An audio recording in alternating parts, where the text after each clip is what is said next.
Modèle de portefeuille pour débuter. Puis en passant, je dis pour débuter, là, mais vous pourriez avoir ces portefeuilles-là toute votre vie. Ça serait bien correct. Encore une fois, ça ne se veut pas un conseil, investissez là-dedans, mais ça veut dire prenez ça en considération, faites vos propres analyses, puis vous déciderez si vous investissez là-dedans. OK? Fait qu'on s'entend? SP500, c'est pas pire. OK? Donc, d'investir là-dedans, ça peut être bon. Ça, c'est le rendement, OK? C'est avec les années, là. Je me souviens plus si c'est 1 an, 3 ans, 5 ans, là, je pense que c'est ça. Là, ça, c'est le frais de gestion, OK? Ici, vous voyez, il y en a deux. Dollar canadien. OK? Ça veut dire qu'il est hedgé. Quand vous investissez au Canada, tous les fonds que vous investissez au Canada sont en dollars canadiens de même, OK? Fait que ça veut dire que, à cause du taux de change, peu importe dans lequel, tu peux être avantagé ou désavantagé, OK? Comme là, dans ce cas-là, lui, il a été désavantagé un peu. Mais ça, encore une fois, ça revient de la spéculation, tu ne peux pas le savoir. Fait que moi, je dis, si tu ne casses pas la tête, va-t'en dans lui, ça se peut que dans les 10 prochaines années, ça soit lui qui soit le meilleur.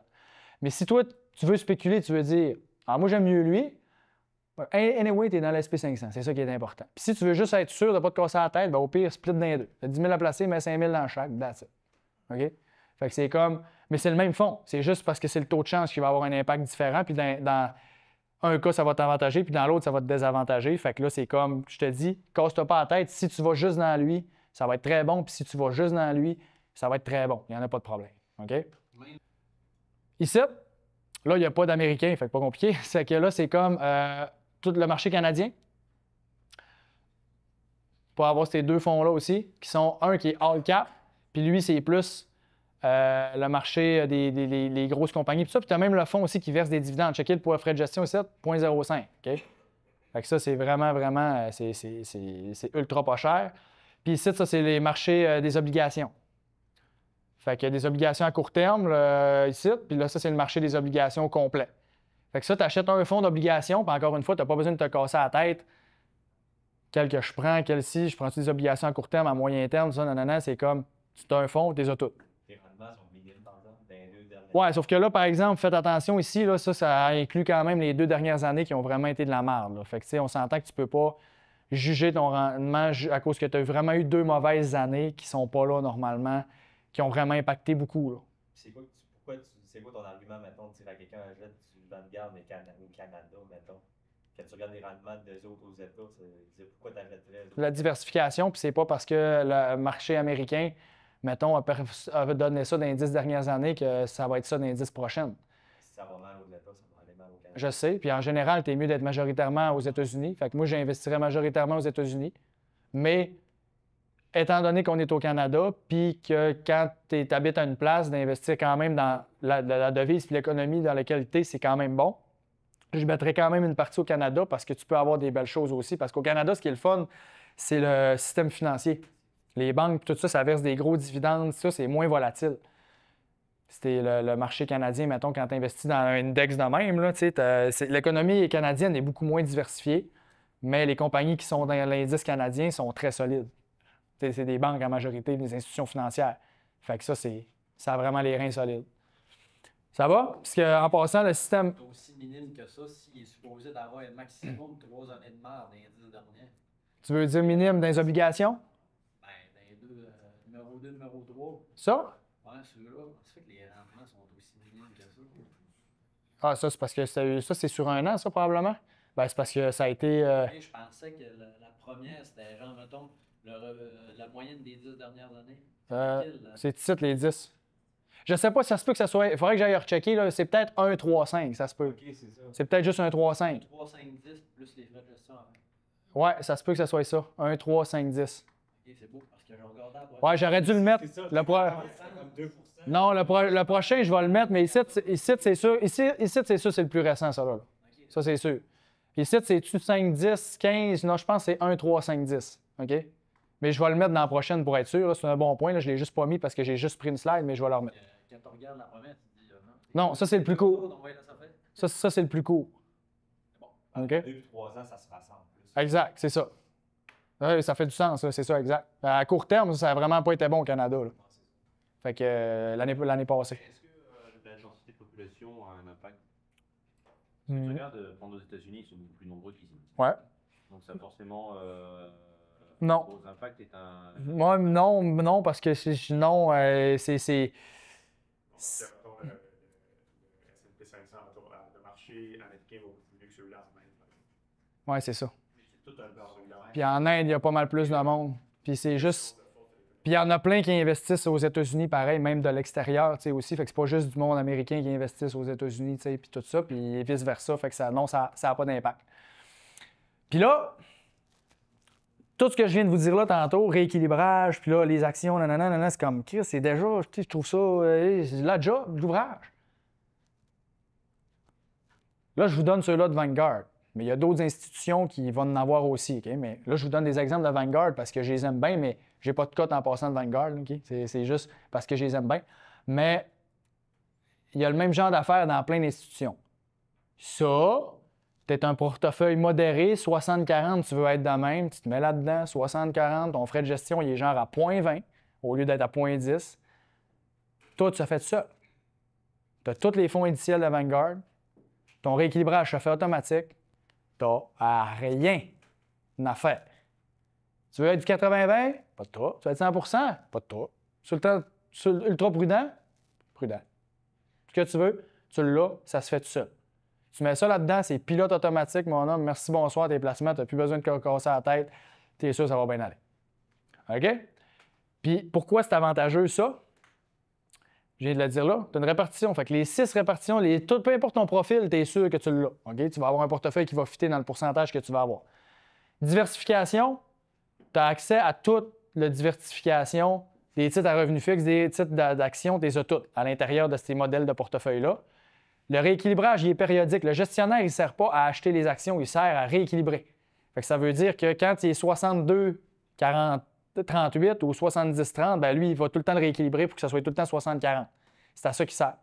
Fait que là, le 0,10 de frais de gestion que tu payes de plus, là, ben, il te fait sauver ce temps-là dans l'année puis le casse-tête que tu n'as pas besoin de faire, qu'on disait tantôt. Ça se fait tout ça. Puis finalement, faible coût. C'est tous les FNB indiciels à faible coût de Vanguard, puis on l'a dit tantôt, qui dit faible coût dit souvent meilleur rendement. Fait que c'est comme, là, c'est un pilote automatique que je viens de te dire là. Tu mets ça là-dedans, mon gars, tu n'as rien à faire, c'est fini. Puis ça te coûte 0,18, 0,20 de frais de gestion. Merci, bonsoir, t'es parti pour la gloire. Puis ils ont fait des portefeuilles, comme je disais, que tu peux prendre une année 2050. Moi, c'est là que je voudrais commencer à toucher mon argent.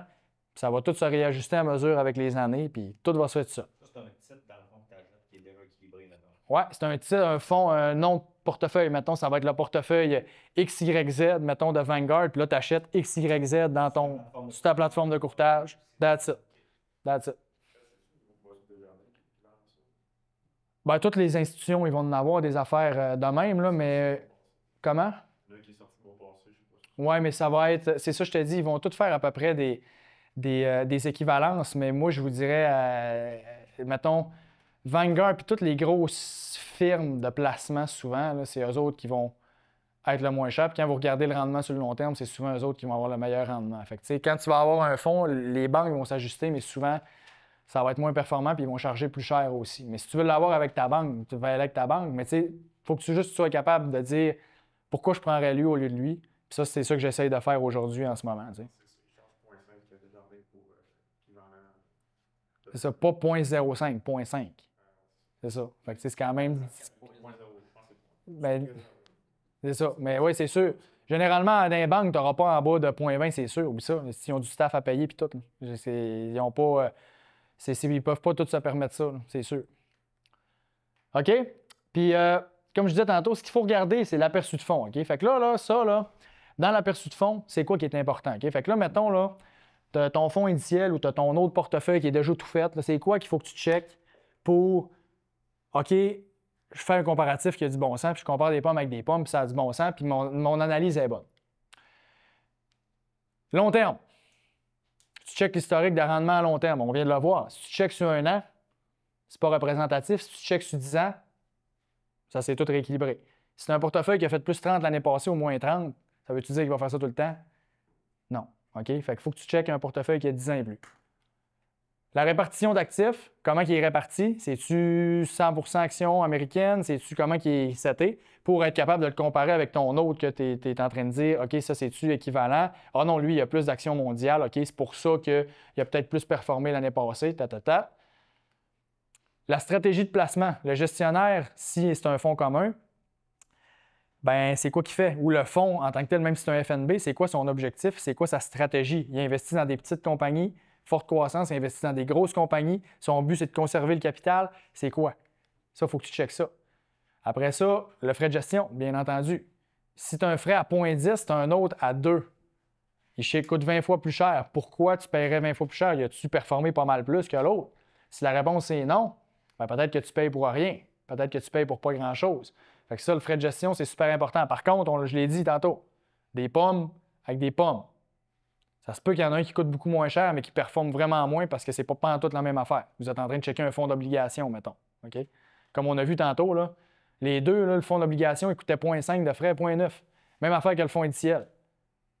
Puis, je veux dire, il a rapporté 2 l'autre, c'était 14 OK? Fait que même s'il est bas, ça ne veut pas dire qu'il rapporte. OK? Puis, s'il vous plaît, ne vous laissez pas berner, faites attention aux étoiles. OK? Là, encore une fois, je vous donne mon avis transparent à 100 Morningstar, c'est un bel outil. Ça peut vraiment t'aider à faire des bons comparatifs, tout. OK? Sauf que,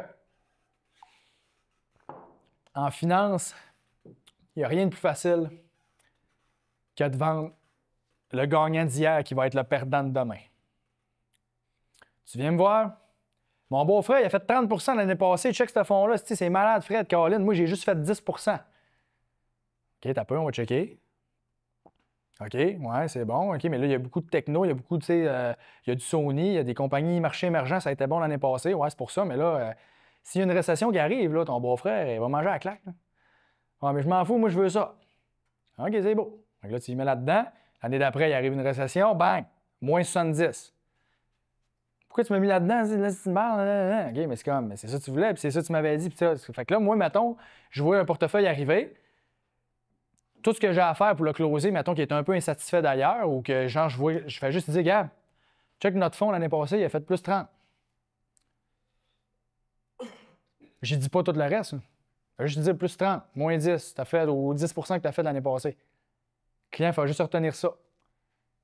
Il arrive, transfère ses affaires, finalement, le fonds, il ne fera pas plus 30. Puis est-ce qu'il aurait mis tout son argent dans ce fonds-là puis il aurait fait plus 30? Non, je n'aurais pas mis dans juste un fonds, tu comprends? Fait qu'en finance, c'est tellement facile de montrer ce que tu veux montrer puis faire croire au client ce que tu veux faire croire.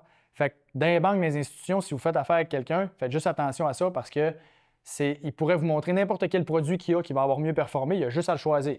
Mais ça ne veut pas dire que ça va être ça tout le temps, OK? C'est pas représentatif. Fait que faites vraiment bien attention.